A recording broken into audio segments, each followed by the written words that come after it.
تو میرا رب کہہ رہا وخفض، لوگوں کی بدتمیزی کے آگے ذبح ہو جا، لوگوں کی بد اخلاقی کے آگے ذبح ہو جا. یہ مت کہہ کہ میں کتنا صبر کرتا، میں کتنا حوصلہ کرتا، میں کتنا چپ رہتا، میں بھی تو انسان ہوں، میرے اندر بھی تو دل ہے. وخفض، اپنے پر پھیلا کے ان کی ہر بدتمیزی کو سہتا جا، ان کی ہر بد اخلاقی کو سہتا جا، ان کی ہر دل آزاری کو سہتا جا، سہتا جا. بس یہی تیرا کام ہے. قربان جاؤں، قربان جاؤں. اتنے عالی اخلاق کے باوجود اللہ اتنی تاکید کے ساتھ حکم سناتا ہے کہ اپنے پر پھیلا دے، زخمی پرندے کی طرح ذبح ہونے کے لیے تیار ہو جا. ان کی ہر بدتمیزی کے آگے آہ نہ کر لبوں کو سی، عشق ہے دل لگی نہیں، سینے پہ تیر کھائے جا، آگے قدم بڑھائے جا، یعنی زبان حال سے کہہ دے کہ ہاں ستائے جا. وہ یہ کرتا ہے، وہ یہ کرتی ہے، اسے یہ نہیں آتا، اسے یہ نہیں آتا، اسے وہ یوں سناتی ہے، وہ یوں سناتا ہے، وہ یوں کرتی ہے، وہ یوں کرتا ہے. یہ آج کے اخلاق ہیں. کوئی آنکھ ایسی نہیں ہے جو خوبیاں ڈھونڈے. جس آنکھ کو دیکھو اس میں دوربینیں فٹ ہیں عیب پکڑنے کے لیے. کاش کوئی آنکھ ہوتی جو خوبیاں دیکھتی، کوئی زبان ہوتی جو خوبیاں بولتی. ہائے ہائے، اللہ درجے بلند کرے. سعید احمد خان رحمت اللہ علیہ، مولانا سعید احمد خان، ایک شخص میری زندگی میں آیا. یہ سارا مضمون میں اس کی صحبت سے سمجھا ہوں، کتابوں سے نہیں سمجھا. مجھے کتابیں زبانی یاد تھیں، میں کتابوں کا حافظ تھا، لیکن اللہ کی قسم میں مضمون کتابوں سے نہیں سمجھا. یہ میں اس بندے کی صحبت سے سمجھا کہ اخلاق سیکھنے پڑتے ہیں. اخلاق سیکھنے کی چیز ہے، یہ پڑھنے سے نہیں آتے، یہ پڑھانے سے نہیں آتے. ممکن ہے بخاری پڑھانے والا بد اخلاقی کے انتہا پر ہو، بخاری پڑھنے والا بد اخلاقی کے انتہا پر ہو، کہ یہ چیز پڑھنے سے نہیں آتی، سیکھنے سے آتی ہے. پڑھا، کتابیں زبانی یاد کی، چٹائیوں کے ساتھ سل کے بیٹھ کے پڑھا.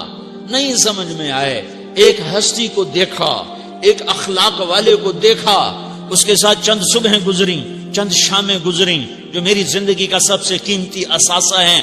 تو پھر مجھے پتا چلا کہ اخلاق کسے کہتے ہیں، اور اخلاق بھی سیکھنے کی چیز ہے، اور اخلاق ہی انسانیت کا نام ہے. بد اخلاقی ہے تو انسانیت نام کی شے کوئی نہیں. میرے رب کو زیادہ تسبیحات کی ضرورت نہیں ہے، یوں ممبر پہ بیٹھ کے لمبی تقریروں کی میرے رب کو زیادہ ضرورت نہیں ہے. بچھ جاؤ، پٹ جاؤ، مٹ جاؤ، لٹ جاؤ، اور اللہ کے دربار میں اونچا مقام پالو. لوگوں کی سہنا سیکھ لو، لوگوں کے زخم سہنا سیکھ لو، لوگوں کی لگائے ہوئے نشتر، لوگوں کے لگائے ہوئے زخم چھوڑ دو رسنے کے لیے، چھوڑ دو گھاؤ بننے کے لیے، چھوڑ دو انہیں گہرا ہونے کے لیے. یہ جتنے گہرے ہوں گے اتنا تم اللہ کو محبوب نظر آؤ گے. تو بچا بچا کے نہ رکھ اسے، تیرا آئینہ ہے وہ آئینہ کہ شکستہ ہو تو عزیز تر ہے نگاہ آئینہ ساز میں. اسے ٹوٹنے دو، اسے ٹوٹنے دو. توڑنے والوں کو کہہ دو آ جاؤ ادھر آ ستمگر، ہنر آزمائیں تو تیر آزما، ہم جگر آزمائیں. لوگوں کو بولنے دو، عورتوں کو بولنے دو، تم سنتی جاؤ اور سہتی جاؤ اور پیتی جاؤ اور اف نہ کرو اور آہ نہ کرو. تم وقت کی رابعہ بصری ہوگی، تم وقت کے جنید بغدادی ہوگے. بڑے بڑے مجاہدوں والے اور بڑے بڑے بڑے بڑے عبادات والے، بڑے بڑے عبادات کے قطب مینار، اللہ کی قسم تمہاری گرد نہیں چھو تمہاری گرد کو نہیں پا سکتے.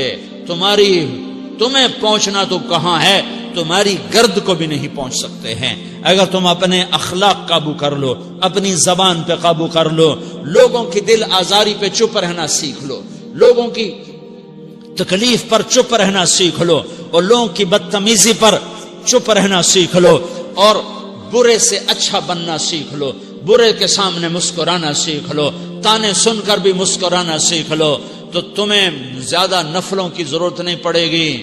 تمہیں لمبی لمبی تہجد کی ضرورت نہیں پڑے گی.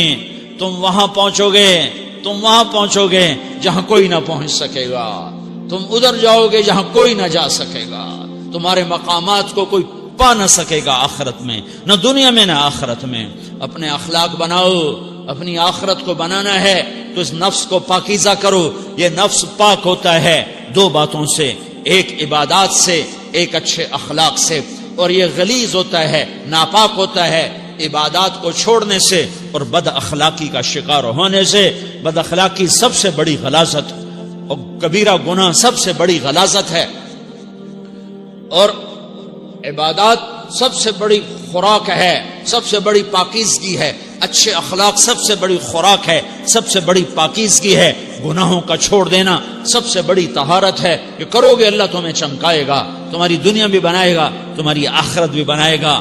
یہ اخلاق سیکھنے پڑتے ہیں، عبادات کو سیکھنا پڑتا ہے. اللہ کے راستے میں جاؤ، اللہ کے راستے میں پھرو اور اپنے اخلاق بھی بناؤ، اپنا ایمان بھی بناؤ، اپنے کردار کو بھی بناؤ. اور مرتے دم تک یہ محنت کرتے رہو.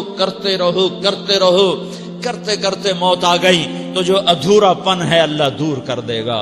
جو ادھورا پن ہے اللہ دور کر دے گا. اور کوشش کرو 24 گھنٹے کی زندگی میں اس زبان پہ خیر کے سوا کچھ نہ نکلے. تم بے شک فرض نماز پڑھو، تسبیحات مسنون نہ پڑھو، تو لمبے ذکر نہ کرو، لمبے قرآن نہ پڑھو، لمبے نفل نہ پڑھو. میری ایک مان لو، یہ زبان پہ قابو پا لو. اس زبان کو بند کرنا سیکھ لو. اسے ہونٹوں تلے، اسے دانتوں تلے دبانا سیکھ لو. یہ ہونٹوں کے در بند کرنا سیکھ لو.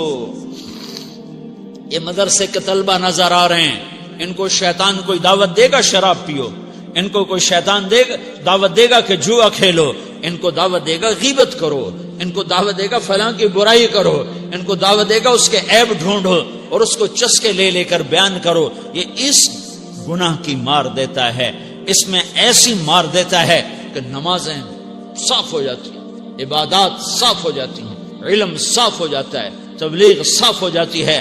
ہمارے استاد مولانا زار شاہ صاحب رحمت اللہ علیہ ہمیں فرمایا کرتے تھے، جب وہ کبھی غیبت کی نفرت بٹھاتے تو فرمایا کرتے تھے تم سب سے زیادہ کمائی کرنے والا طبقہ ہو طلبۃ العلم، لیکن ایک بول کر ساری کمائی پہ پانی پھیر دیتے ہو. تو میرے بھائیوں چاہے دین والے ہو، چاہے دنیا والے ہو، مدرسے والے ہو، کالج والے ہو، ایک عبادت کو بناؤ، ایک اپنے اخلاق کو بناؤ تو اللہ تمہارے ساتھ ہے. دنیا بھی تمہاری ہے، آخرت بھی تمہاری ہے. اگر اللہ کو ساتھ نہ لیا اور اس نفس کو پاکیزہ نہ کیا تو یہ جہان بھی برباد ہے، اگلا بھی برباد ہے. اسے پاک کرنے کی نیت آج سے نیت کرو کہ اسے انشاءاللہ پاک کرنے کی کوشش کریں گے. تو نیت کرتے ہو سارے کہ اسے پاک رکھنا ہے. کبھی کوئی دھبا لگ جائے، لگتا رہے گا انسان جو ہے تو فوراً دھونے کی، جیسے کرتے پہ دھبا لگ جائے تو فوراً دھونے کی کوشش کرتے ہیں، اسے دھونے کی کوشش کرو. آنسوؤں کا پانی بس بڑے سے بڑے داغ کو دھونے کے لیے آنسوؤں کا پانی چاہیے، اور زیادہ پانی بھی نہیں چاہیے. ایک مکھی کے سر کے برابر تمہاری آنکھوں کے کٹوروں میں آنسو تیر گیا جو صرف تمہارے اندر کو تر کر گیا، باہر نہ نکل سکا. تمہاری آنکھ اتنی بخیل ثابت ہوئی کہ تمہیں آنسو کا ایک قطرہ نہ دے سکی، لیکن اتنا دے دیا کہ تمہارے کنارے بھیگ گئے. تو تمہارے بڑے بڑے داغ اللہ دھو کے صاف کپڑا تمہیں ہاتھ میں پکڑا دے گا، تمہارے ہاتھ میں پکڑا دے گا. تو جب ہو جائے توبہ کرو، جب ہو جائے آنسوں سے صاف کرو. آنسو نہیں نکلتا تو آہوں سے صاف کرو. تمہاری آہیں بھی اسے صاف کر دیتی ہیں، تمہارے آنسو بھی اسے صاف کرتے ہی کرتے ہیں، تمہاری آہیں بھی اسے صاف کر دیں گی. تم کہتے ہو جی دل بڑا سخت ہے، آنسو نکلتا ہی نہیں، تو تم کچھ آہ ہی بھر دو اللہ کے آگے، تو وہ بھی تمہیں کہاں سے کہاں پہنچا دے گی. تو میرے بھائیو اس کی نیت کرتے ہو نا، پچھلی پر توبہ کرو، پچھلی پر توبہ کرو، اگلی صحیح گزارنے کی نیت کرو. تو توبہ کی بھی نیت کرتے ہو تو کہو یا اللہ میری توبہ، پھر کہو یا اللہ میری توبہ، پھر کہو یا اللہ میری توبہ.